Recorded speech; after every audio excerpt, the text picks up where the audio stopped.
Welcome to Red Wheels DIY gang. Oh my goodness, we got the Jaguar out here, and guess what? Oh shit, we got her fixed. We got her on a lift.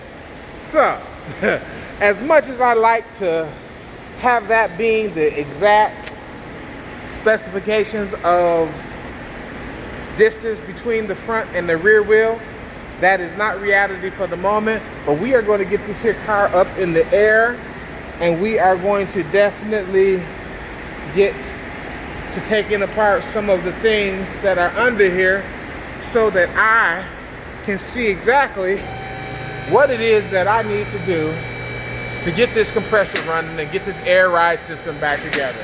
So bear with me as I lift this car. Oh yeah, check out the interior. Check out the paint. Isn't she lovely?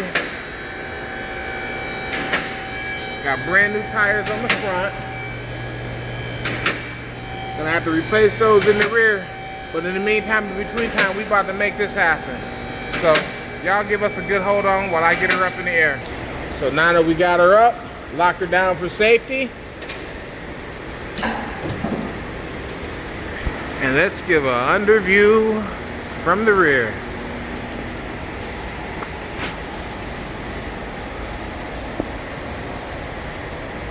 Vehicle is clean. Vehicle is clean for the most part. Now this is the area of egress where we are about to start looking for work. Looks like it's got a brand new drain plug. Looks like this rack and pinion has been replaced. Also with some bushings and some tails. We got brand new tires over here. But we're gonna worry about this here leak a little bit later because obviously it's been here all night and there's not much fluid coming out. We do have to replace this here transmission pan gasket, for there is a little bit of leakage back here. Just a little bit.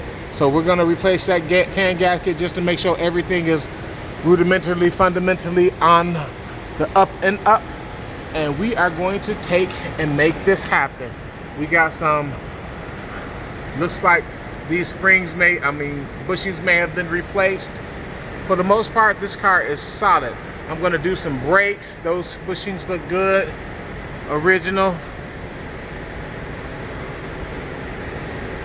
Got a little bit of a leak back here, and that is definitely the power steering fluid that we pushed up in there. So we're gonna take all of this taken care of. But for now, let's get to the reason why the air ride system is not working properly. And where is that compressor? There it is right there. That is the air compressor right there. So it looks like I need a 10mm to take off all of these here bolts. And I am going to go ahead and get that done right now. Ta-da! It's always important that you have a nice clean tool set to get done the job that needs to be done. So we need a 10mm. So we're gonna take this all apart, get an extension, and let's go. One.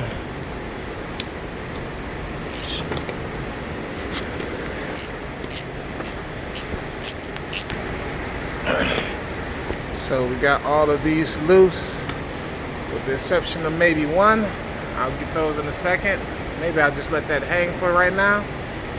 Yeah, I think I can let it hang. But as y'all can see, I have a broken bulb over here.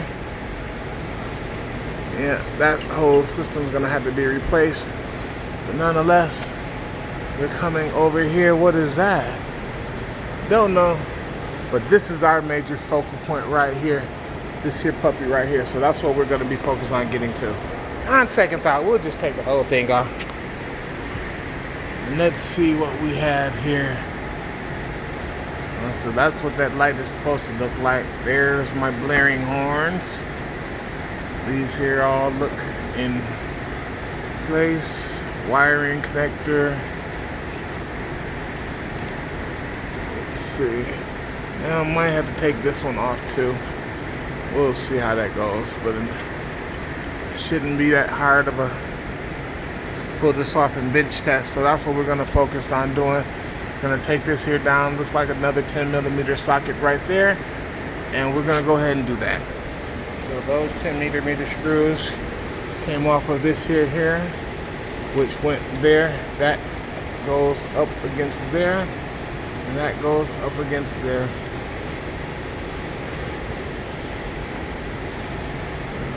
So there's little springs in there that pop a place at each top. They come off of this here spring-loaded bar right here. So there's one on this side, and there's also one on this side. Now, what do we have on this side to take apart? Got to disconnect it.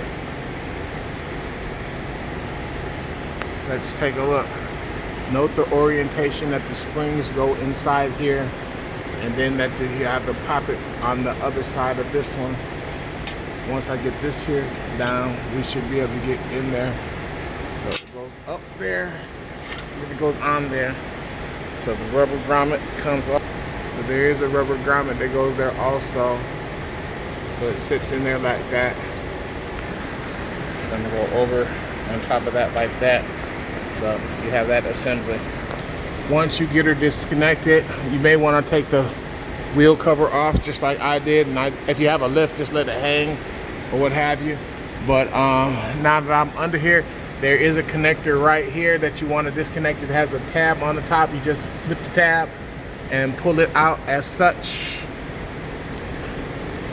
Give you an example. So it goes on like that. You just put the tab and maneuver it off. So now we're one step closer to having the compressor all the way off. So let's get to the next step. There is a third screw over here with the same setup that you have to reach up there to get. Can you see it? Directly above where I am at. Right there. Right up here. So you got a third screw right there. So I'm going to grab that too. In case you're wondering, just use a 10mm with a couple extensions and just ratchet on it until it comes loose. But I'm gonna need both of my hands. Since I am doing this by myself, I am DIYing it by myself. So I'm gonna go ahead and push pause so that I can get both hands on that. Now, as y'all can see, I just depressurized this line by taking this here hose apart with the 10mm socket. But there's not really much light in here because my battery just went dead. But nonetheless, we're gonna take this here completely off, and I'll show you once I get it off. So as you get ready to lower the vehicle down some, you'll see that there's a clamp right there on that white part. You have to take that clamp off right there, so that you can disconnect it from the hose, and that should be the last connection. So we'll take care of that, and we'll get that going on in a second. Use a pair of channel locks or wire pliers or what have you. And once you get that off, then you can pull her down. And we're gonna get to the root cause of what's causing this air suspension to not rise. So we're gonna do some continuity testing on this to see if the circuit is working improperly. Gonna make sure all of these here connectors are good. We're gonna run 12 volts on that to see if it fires up, and if it fires up, we'll know that the compressor is good. If it doesn't, we'll know that it's bad. So with that being said, this is the 2007 Jaguar XJ compressor, and as you can see, it only took about 10 minutes to take apart. 10-15 minutes to take apart. All you needed was a 10mm screw socket set.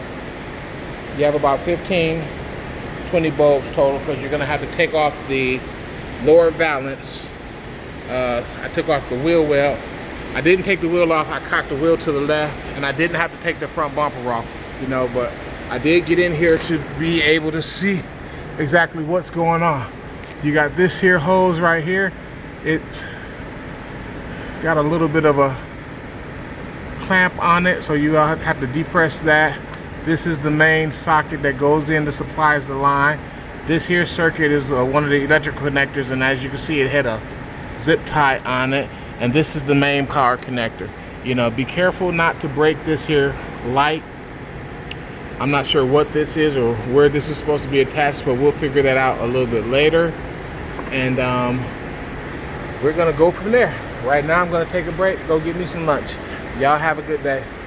Once again, this is my 2007 Jaguar XJ that I purchased last week, and it has a ride height suspension level fault going on in this here circuit, and we're going to repair that DIY style.